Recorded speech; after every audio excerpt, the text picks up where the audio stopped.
ichebo chesu bushikubwa lelo tufa tukoseleshene kwa malembo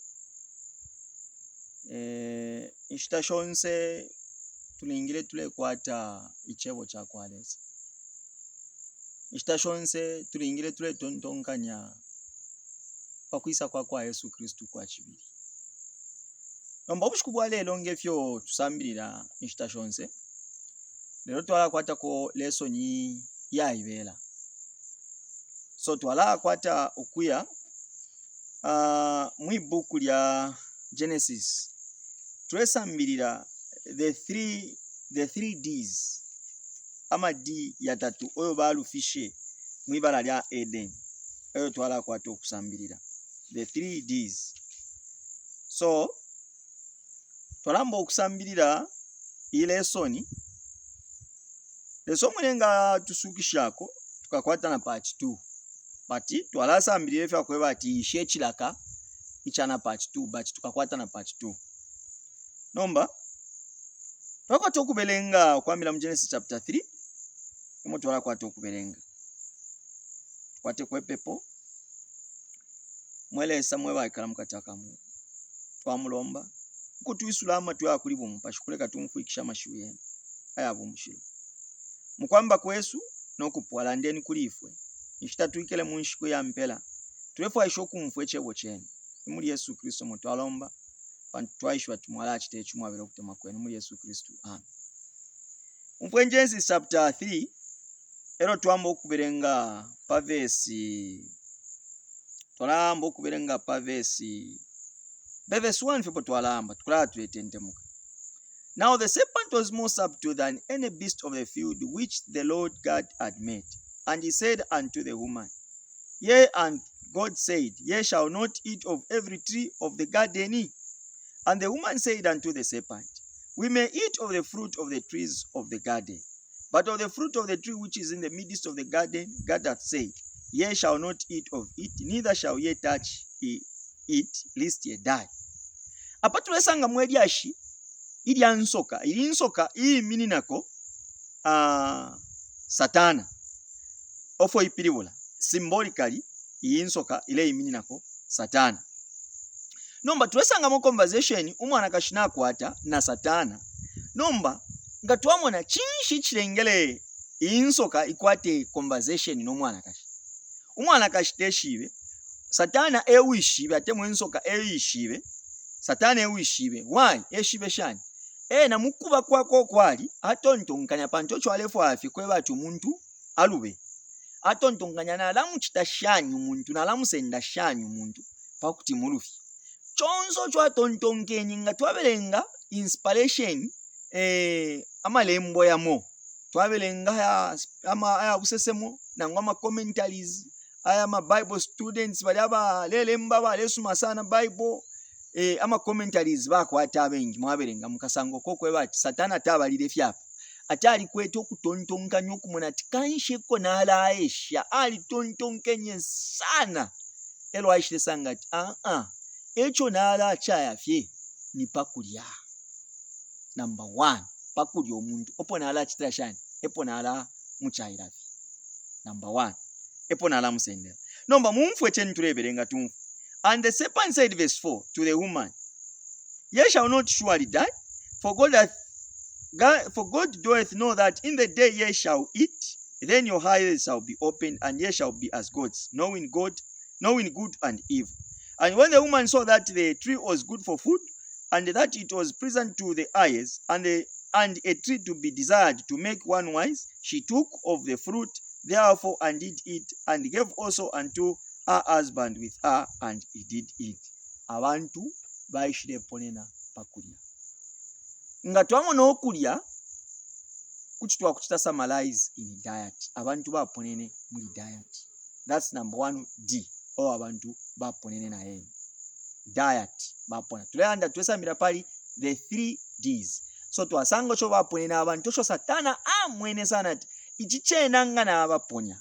Chala isa chiponye fyonse chala isa chilenge fyonse firube.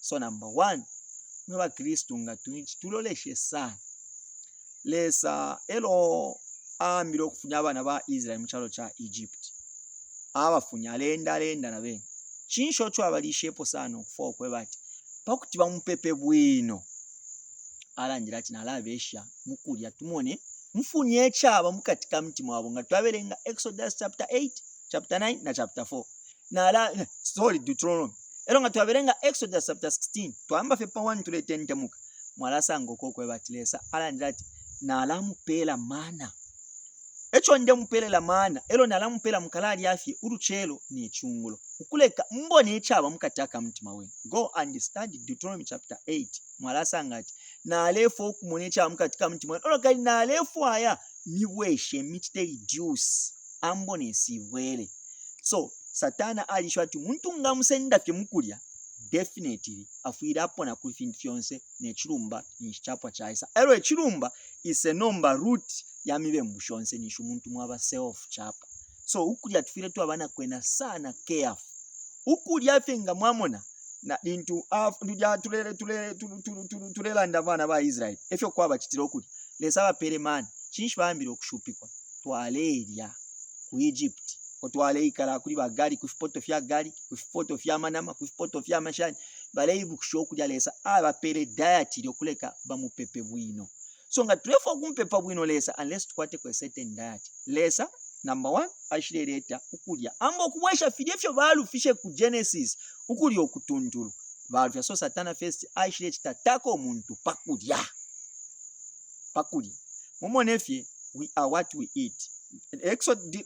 Leviticus chapter 17 verse 11 yalandat the life of an animal is in the blood umweo wachinama waba mumulopa so we are what we eat ichakulanga twala chaba digest chisa chingira mumulopa so umulopa ebumi umulope upanga umweo wesu so umuntu tulesa mukuba efyo tuwokupitira mufyo tuleya so satana alishwatinga tuamba fyo kulya fye chirerieri twala lufyanya fyonse ifipo fye stuff ya befitundulu ukulanda kwesta kwa bokutundulu ndemu afe chachine take it or leave it amalwele yafumina fye pakulya umuntu fye tontonkano lyakwe lifumina fye pakulya kuti umuntu achibafe nensala nayikalanga mwampera fye fyakulya aja mwala munofu alambu okulanda bebe twale kanalekana ero nga mwabike apufya tu bwali nenkokone namane fya lekanalekana mukesa mona no bwali obwakalya so ero amalembo yalanda ati ukulya okukira mu kipimo okwikutisha lubembo umuntu alingire ali ayi kutalero wali afye size bami bala lyo kufuma mu kipimo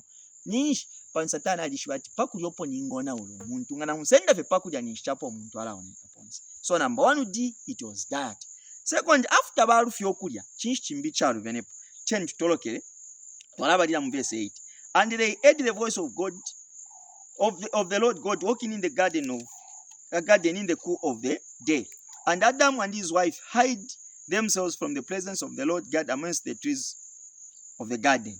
Babutuka bamfweshuja kwalesa babutuka chinsho cho balufyanya echo balufya presence ya kwalesa babutuka baleko kumanya lesa so omuntu ngalu banafye akwata conversation na satana akwata okulya whatever omwalubana first amba fyokulya dati yako yalubana mukamona takwata presence na lesa takwata okuba muchenja kwa lesa meaning this word twinga wula papa in summary is devotion time umuntu kukwata muluchelo kukwata kumana na lesa kukwata kwa mapepo na lesa nangu muchungulo kukwata inshitana lesa abantu bamba fyeno mboku ichitire fyabo nga twabelenga muri Isaiah chapter 3 Isaiah 53 umfanya Isaiah chapter 3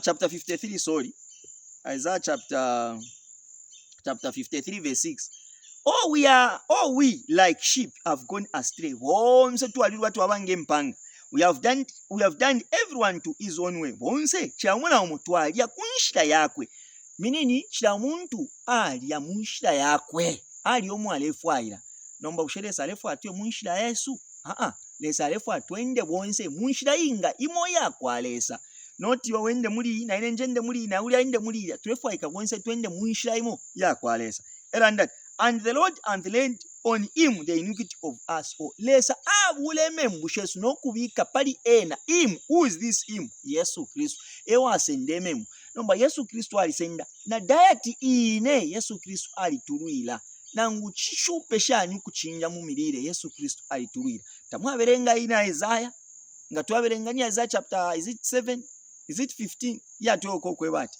ale na Maria alina okufyala omwana ero akafyala omwana akalali ekirwa n'obuki mini na diet Yesu Kristo bali mupere why Yesu Kristo bamupere diet leka tuberenge mumfuikishe fact mwisho ofondera ndati Isaiah chapter 7 ero verse twalabada pa verse 14 na pa 15. Therefore the Lord himself shall give you a sign. Behold, a virgin shall conceive and bear a son. Wibalera ndani Maria, a virgin, alina okukwata efumo, n'okuyimita, n'okukwata omwana, and shall call his name Emmanuel. Yesu Kristo mulina okumuyita Emmanuel kapususha. Verse 15. Butter and hand shall he eat, that he may know to refuse the evil and choose the good. Kuleka eshibe so that ila pela amano ukutonto afa cha twabefe tulya ila pela amano that ofo walalia wala ishofu wala salefsuma nefutunturu kuli ekiryedyera abantu bakitafe ekite nombanga wapona mukulya kinshi kibapo ukalufya devotion time ukabutuka ku kinso kya kwalesa nga wafya mulubembu akitainta 10 ulubembu wala mbo kulya ekiryedyere ikiryedyere root ya membu ishingi ichalabapo presence ya kwalesa yafumapo nga yafumapo presence ya kwalesa devotion mwalale ko kukwata mapepo munganda mwalale ko kukwata kuya ku church mwalaleka devotion. So dear number 2, number 1 twachana ni that, number 2 devotion time yafumapo tuleberenga turemon number 3 tusange the 3 D's. And the Lord called unto Adam and said unto him, where art thou? And he said, I heard thy voice in the garden, I was afraid, because I was naked and I hide myself. Basangati bali ubwamba. Nombo lubasangati bali ubwamba nga twatwale okuberenga tulesa nkusanga okoko bati Adam baifwaire ifya kufwala abene ifya mabula efyo baifwaire nombe ifya mabula ifya kufwala tafyali acceptable in the eyes of the Lord. Why? Chantuberenge pakuchitumfuikishi. Tulea pesa. The woman you gave me begot me, okay. Therefore if you direct para pene po yala ndokwe bati baifwaire ifya kufwala upon therefore if you direct he say land okay nalaba lilapa nyapa. And the Lord God said unto the serpent, because thou okay not up wait just sorry to the woman okay nalaba lila na pa 18 I think nyapa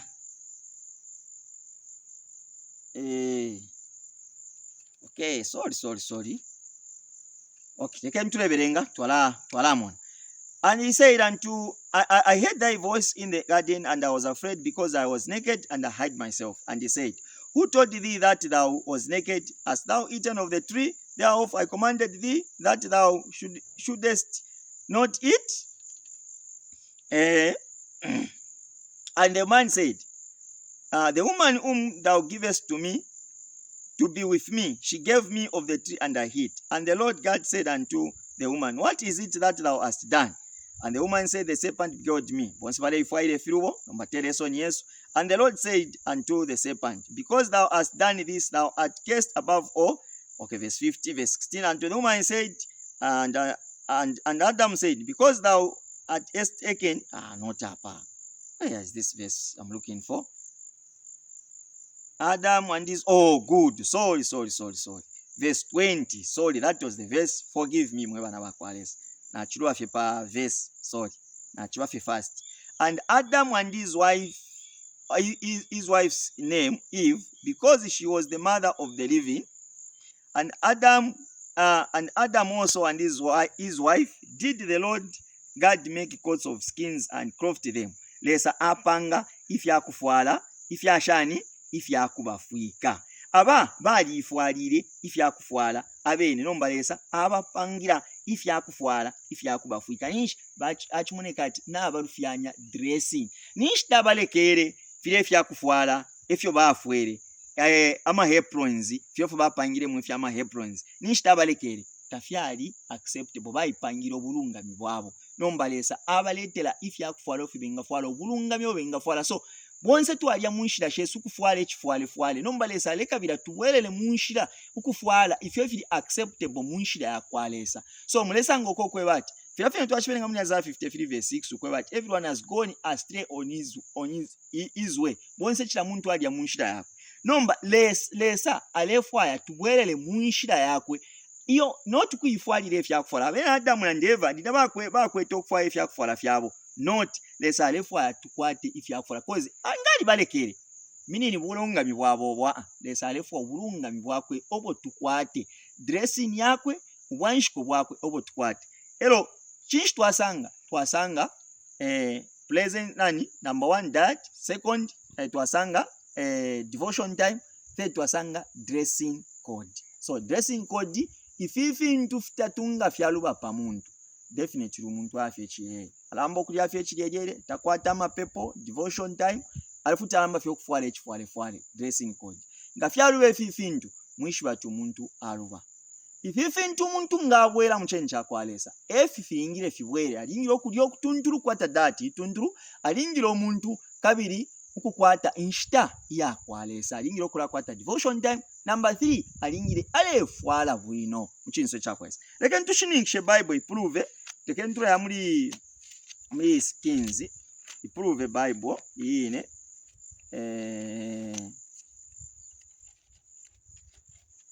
Can Bible iprove in 2 Kings in the fire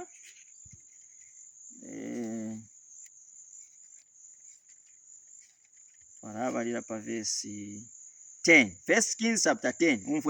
And when the queen of Sheba heard of the fame of Solomon concerning the name of the Lord, she came to prove him with the 8 questions. Solomon ayo lulumbi apamwilaba Solomon shitarafuma muchinso kyakwalesa. Solomon alifye wa mano, Solomon alifye omulungami, Solomon alifye omutuntulu bwino pandi Solomon pali pwenshira inshito yafu bino kuchinso kyakwalesa nomba palifye bwino alina mano neshina na yana fame Solomon nomba abantu baleisa mukumfu amano kuli Solomon kupoka kwa amano kusambira kone fyashara nomba mumfwe ofo baishire sanga ba Queen Sheba kuli Solomon. And when she came to Jerusalem with a very great train, with camels that bear spices and very much gold and precious stones, and when she was come to Solomon, she communed with him of all that was in her heart. And Solomon told her all her questions. There was not anything hid from the king which he told her not. And when the queen of Sheba had seen all Solomon's wisdom and the house that he had built and the meat of his table. Mwamfanomba Sheba ambo kita notice ifinto fo amona muri Solomon. After asambirira kwa question amano yonse fyonse. Muntu Genesis James chapter 1 verse 5 yaranda is anyone lacking wisdom among you lekenya lombe kuliresa. So umuntu leba nalesa chilanshitala kwa tamano. Nga mwaberenga Solomon ale kwate inshita yakuya kumapepo. He went direct into the mountain katushinga minkuinga in a day. Nomba apani Solomon ale kwata devotion time kufala kwako kuli kutunturu no kujya kwako kuli kutunturu umfweni.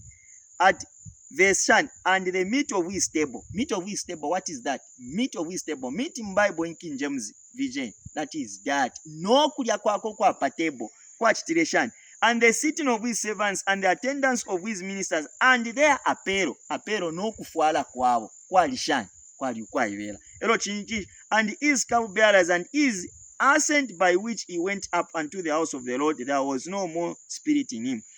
And his ascent by which he went up unto the house of the Lord, nama pepo, that is devotion time. So mwafyumfwa umuntu ififitatu filalenga na abantu ukusungunukanga bafimonyefi ukulyokolya ukufwala okofwala ero kabiri n'amapepo ofo okwata filalenga n'abakesa mukutandira kunganda kumobe bakababi kulya kwako kwalya uli omuntu ukukwata amapepo ofo asenda amapepo munganda mwako oluchero akasuba oluchero balakwata devotion olupwa ichungula bakwata devotion nangufye kufwala bafwala panganda kwabu Kristo ififintu filalengesha nabena fyalo n'abantu ukwisa atandira mukataka nganda ukwisa fe mukumfu afe dati nalikwata amayandamu eyo natandalako ngangu nepita kufa okwebati awo panganda pakuti napita ndiye mufye kyakuda pantu mumpotana mwena mwali ba Simon bali isa nshimikira okulingana fe nefyo byepika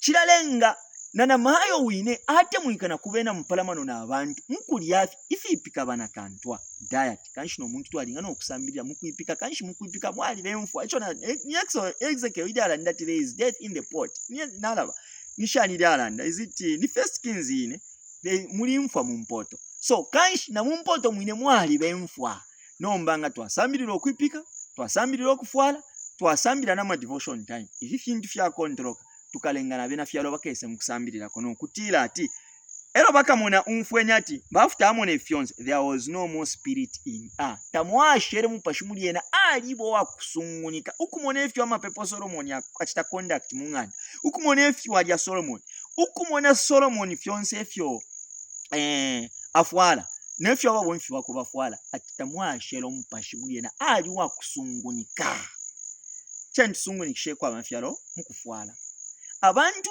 natuba confined to the world of echalo chile fwala na ifo ba Kristo ifo tule fwala zao tapali wakushimikira omunango aba Kristo kuti abena fyalo kuti bayisa na mukusambirira kwechebo kulifwe ukumona fyofo tule fwala tukufwala kwa mu Kristo chinsambirire ukulya kwa mu Kristo ukukwata mapepo akwato mu Kristo kuchichaisa na kuti abena fyalo bayisa mukusambirira ko kulifwe nomba tuikera ngefyo abena fyalo bekala aiza tutakuli wakusambirisha omunango abena fyalo nabakwate ekirake kyakumfu echebo chesu nomba pamulandu tulifya ngefyo echalo kiri mukufwala mumirire na mumikalire takuli nokupepa ichalo chonse abantu abena fyalo bachitafe nga babuka bona baya kuma business yabo no amapepo kubuka fe teshi bina bana efyo bali kubuka fe bamwe abantu kubuka fe just kozala monati ngabu kapita kulumu ya kuma bedroom yabana halo maisa mwa mkisi ngoka kisi apita monati ebutuntu apanga fili bwino fe wachita no mara ubulishako chimo